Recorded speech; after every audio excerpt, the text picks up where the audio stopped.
រីសួរអូនជាទីគ្រប់នឹងជាទីមេត្រីវិលមកជួបគ្នាសារជាថ្មីទៅលើប្រធានបទតែងទឹកដីថ្មីលើកមុននេះខ្ញុំចេញប្រធានពិសេសឥឡូវនេះខ្ញុំពិសេសទៀតដែលវាអាចតាក់ទងទៅនឹងបញ្ហាសង្គមយើងបច្ចុប្បន្នប្រធាន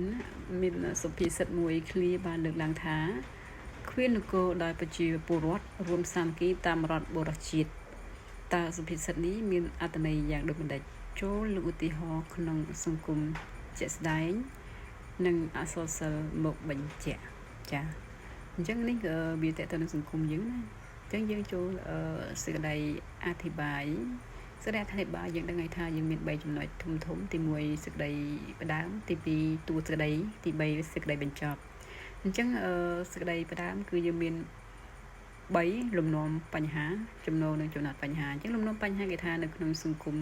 ឬក៏ប្រទេសជាតិមួយឬនគរមួយតែងតែមានរាជមានមន្ត្រីមានអ្នកដឹកនាំគ្រប់ជាន់ថ្នាក់ដើម្បីដឹកនាំប្រទេសដែលសុទ្ធសឹងតែបានរស់នៅលើទឹកដីយើងនេះដែលត្រូវចូលរួមការពារដើម្បីទឹកដីនិងពិវត្តបន្ទាប់មកយើងចូលចំណូលបញ្ហាគឺយើងប្រធាននៅក្នុងអបតនសញ្ញាយមនៈវិញចាអញ្ចឹងយើងប្រើឃ្លាភ្ជាប់សេចក្តីមួយចំនួនសិនណាអញ្ចឹងហេតុនេះហើយទៅ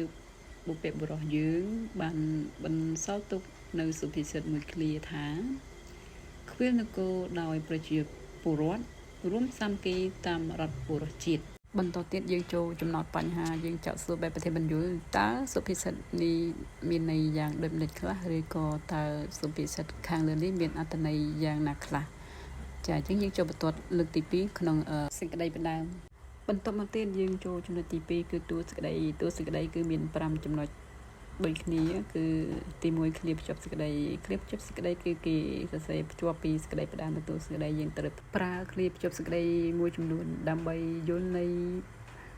ប្រធានឲ្យកាន់តែច្បាស់លាស់យើងគួរគប្បីបញ្យល់នៅពាក្យកលឹះជាមុនសិនដូចជាពាក្យអីខ្វៀលនិងពាក្យរដ្ឋបរសជាតិជាមុនសិនអញ្ចឹងចំណុចនេះយើងមានចូលចំណុចទី2ឃ្លាភ្ជាប់សេចក្តីហើយយើងបញ្យល់ពាក្យណាពាក្យកលឹះ2អញ្ចឹងពាក្យថាខ្វៀលក្នុងន័យនេះមានន័យថាចាំរក្សាការពារឃ្លាំមើលថែរក្សាជាដើមរីឯពាក្យរដ្ឋបរសជាតិមានន័យថាបុរសដែលទំនប់បំរុងប្រទេសបុរស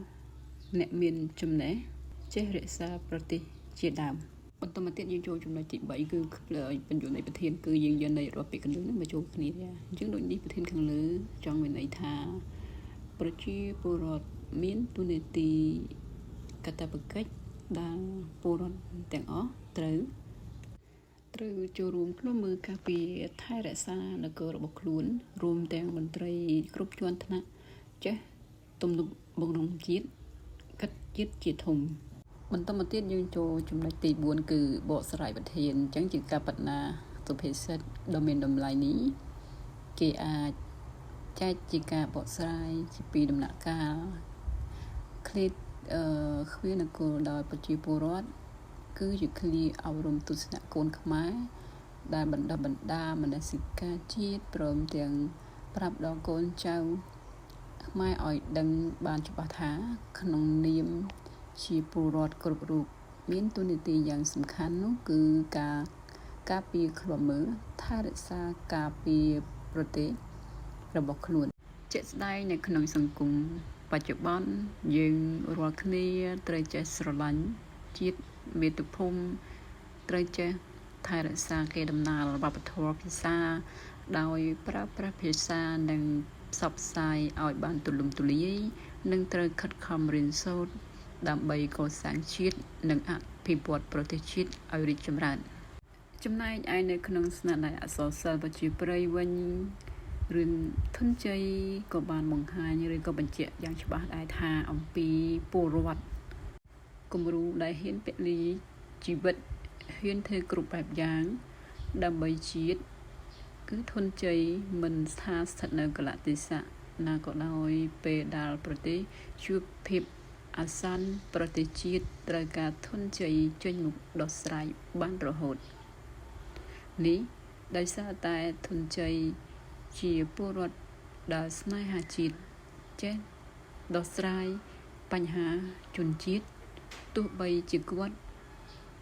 មិនបានទទួលការតបស្នងពីអ្នក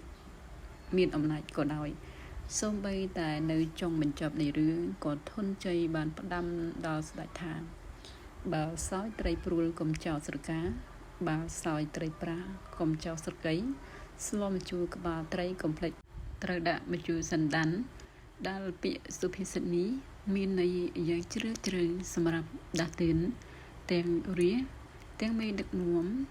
ត្រូវគិតពីជាតិជាធំមិនត្រឹមតែប៉ុណ្ណោះប្រជាពលរដ្ឋមានកាតព្វកិច្ចក្នុងការឃ្លាំមើលសង្គមដោយចូលរួមជាកម្លាំងដើម្បីទប់ទល់នៅការឈ្លានពានទាំងឡាយពីប្រទេសជិតខាងផងដែរដូចនៅក្នុងរឿងអ្នកតាឃ្លាំងមឿងមេទ័ពមឿងជាមេទ័ពក្លាហានក្នុងការទប់ទល់ពីសំណាក់ពួកសៀមដែលបានឈ្លានពានដោយឃើញថាគាត់មិនអាចទប់ទល់ឈ្នះមេទ័ពមឿងបានហ៊ានពលីជីវិតទាំងក្រុមគ្រួសារទៅកេណ្ឌទ័ពខ្មោចដើម្បីទៅច្បាំងរហូតទាល់តែឈ្នះគុណបំណាច់នេះហើយដែលបញ្ជាក់ពីការចូលរួមការពារជាតិ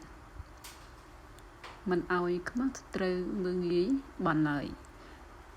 មិនត្រឹមតែប៉ុណ្ណោះក្នុងនាមជាអ្នកការពារប្រទេសបើសិន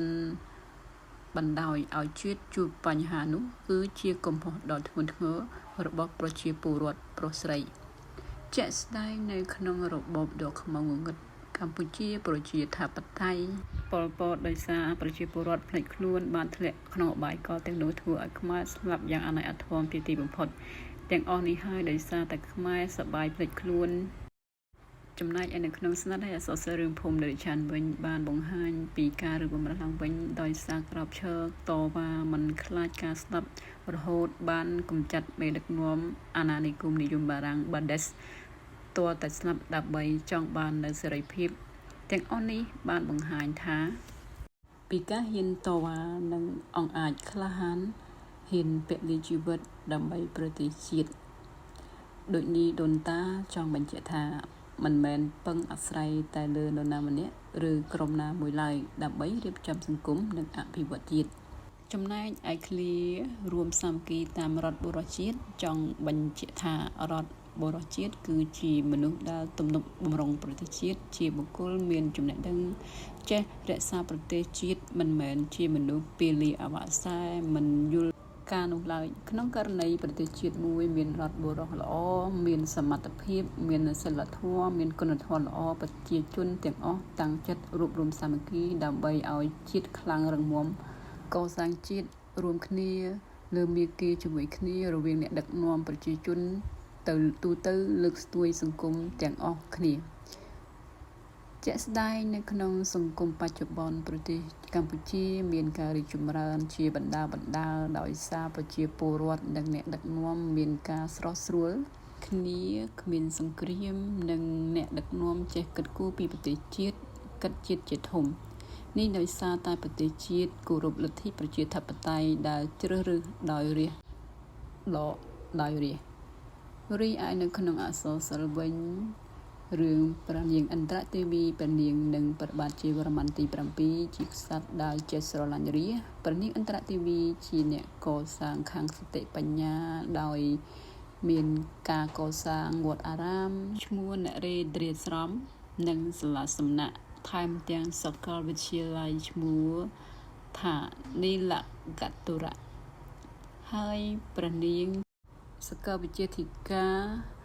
រនីគ្រប់គ្រងសាកលវិទ្យាល័យនោះរីឯព្រះបាទជ័យវរ្ម័នទី7វិញជាអ្នកកសាងជាតិដោយបង្កើតជាមន្ទីរពេទ្យផ្លូវថ្នល់និងវាលទឹកដីសម្រាប់ប្រជាជនខ្មែរទូទាំងប្រទេសរហូតព្រះអង្គទ្រង់បានពោលថាសុខទុក្ខរបស់រាជជាសុខទុក្ខរបស់ព្រះអង្គដូចនេះស្ដេចទាំងពីរអង្គនេះគឺជារដ្ឋបុរសដែលចេះទំនុកបម្រុងកសាងជាតិឲ្យរីកចម្រើនដល់កំពូលចំណែកឯនៅក្នុងសម័យសង្គមនិយមវិញក្រោមការគ្រប់គ្រងរបស់សម្ដេចតាមានការរីកចម្រើនស្ទើរតែគ្រប់វិស័យទាំងអស់បន្ទាប់ពីសម្ដេចតាបានទាមទារឯករាជ្យនៅឆ្នាំ1953ម្ល៉េះភាពជឿនលឿននេះដោយសារតែការជ្រោមជ្រែងពីប្រជាពលរដ្ឋនិងព្រះអង្គទើបមានថ្ងៃនោះ ដូចនេះដោយសារតែព្រះអង្គទ្រង់គិតដល់រាជចង់ឲ្យរាជបានសេចក្តីសុខទើបព្រះអង្គបន្សល់ទុកស្នាដៃជាច្រើនដល់សពថ្ងៃនេះសរុបសេចក្តីមកសុភាសិតខាងលើនេះពិតជាត្រឹមត្រូវណាស់ដោយយើងបានដឹងថាក្នុងនាមជាប្រជាពលរដ្ឋត្រូវចេះរួបរวมគ្នាស្រឡាញ់ទឹកដីវប្បធម៌ប្រពៃណីភាសានិងចង់ឲ្យបានដឹងថាការពីប្រទេសជាតិគឺមិនមែនធ្វើតែឯងបានទេគឺត្រូវតែរួបរวมទាំងរាជនិងមន្ត្រីដឹកនាំប្រទេសហើយគិតដល់ប្រជារាស្ត្រជាធំតាមការបកស្រាយប្រធានខាងលើរួចមកយើងសង្កេតឃើញថាប្រធានពិតជាមានន័យទូលំទូលាយណាស់សម្រាប់ដាស់តឿនឲ្យប្រជាពលរដ្ឋដឹងពីកាតព្វកិច្ចទួនាទីដែលត្រូវឃ្លាំមើលការពារថែរក្សានគររបស់ខ្លួនព្រោះទស្សនៈបានបង្ហាញពីលទ្ធិប្រជាធិបតេយ្យទាំងពលរដ្ឋទាំងមេដឹកនាំត្រូវចេះរួមសាមគ្គីគ្នាដើម្បីឲ្យប្រទេសជាតិក្នុងនោះជាប្រជាពលរដ្ឋត្រូវគិតពីការកសាងជាតិជាធំគឺខិតខំសិក្សារៀនសូត្រយកអ្វីដែលល្អធ្វើឲ្យប្រទេសជាតិមានការរីកចម្រើននិងការពីរាល់វប្បធម៌អាវ៉ាសែលដែលជាសកម្មភាពធ្វើឲ្យសង្គមឈឺខ្វាលនិងរាំងស្ទះដល់ការអភិវឌ្ឍជាតិដូច្នេះការបកស្រាយរបស់ខ្ញុំពីលើដល់នេះគឺបានចប់ដោយសង្ខេបជួបគ្នានៅឱកាសថ្មីប្រធានបទថ្មីសូមអរគុណសូមជម្រាបលា